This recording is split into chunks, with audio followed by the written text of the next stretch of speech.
কথায় আছে, রাখে আল্লাহ মারে কে। বাপের উপরেও বাপ থাকে, তাও হরমুজ প্রণালী তুমি পেছনে দিয়ে বসে থাকো। ইরান তোমার হরমুজ প্রণালীর কাহিনী ভারত শেষ করে দিতে যাচ্ছে। অর্থাৎ ভারত তোমার হরমুজ প্রণালী আর ব্যবহার করবে না, তুমি ওইটা নিয়ে জাগ দাও বসে বসে, আর তোমার মিত্র যারা আছে তাদেরকে তেল দাও। কেন এই কথা বললাম? আপনারা জানেন এই হরমুজ প্রণালীর কারণে তেল সাপ্লাই বন্ধ হয়ে গেছে, অনিশ্চয়তা সৃষ্টি হয়েছে।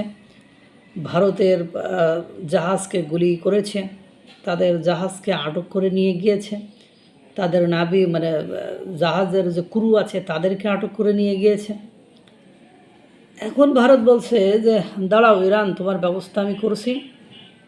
আমরা বুদ্ধির খেলা খেলি, আমরা অসহিষ্ণু, ধৈর্যশীল, ধৈর্যহীন নয়, আমরা ধৈর্য ধারণ করি এবং আমরা সবসময় চেষ্টা করি বিকল্প পথে হাঁটতে। তুমি যে পথকে কণ্টক আচ্ছিন্ন করবে, কাঁটা দিয়ে ঢেকে ফেলবে, আমি ওটার বিপরীত পথে ফুলের বিছানা তৈরি করব। এই সক্ষমতা, এই যোগ্যতা আমাদের আছে। আপনারা জানেন মধ্যপ্রাচ্যের তেলের একটি সংস্থা আছে ওপেক।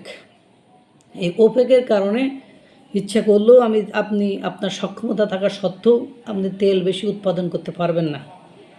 রিসেন্টলি আপনারা জানেন ও সংযুক্ত আরব আমিরাত ইউএইর সাথে ভারতের সম্পর্ক গগনচুম্বী। অর্থাৎ তাদের সাথে সম্পর্ক যে পর্যায়ে পৌঁছাইছে, তাতে করে সংযুক্ত আরব আমিরাতকে ইসরায়েল ওই যে কীভাবে রক্ষা করেছে ইরানের আক্রমণ থেকে, সেটা আপনারা জানেন।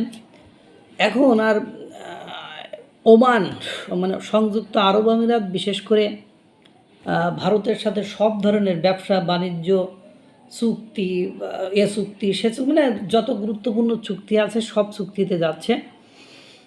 এবং ওপেক থেকে ইতিমধ্যে সিদ্ধান্ত নিয়েছে যে সংযুক্ত আরব আমিরাত ইউএই বের হয়ে যাবে। এবং যখনই তারা বের হয়ে যাবে তখন ওপেকে থাকার কারণে তাদের যে তেল উত্তোলনের ক্ষেত্রে যে লিমিটেশনসটা ছিল, সীমাবদ্ধতা ছিল, 4 কত মিলিয়ন ব্যারেল পার ডে তারা তুলতে পারবে। ওপেক থেকে বের হয়ে গেলে তারা প্রতিদিন 10 মিলিয়ন ব্যারেল তেল ওখান থেকে উৎপাদন করতে পারবে।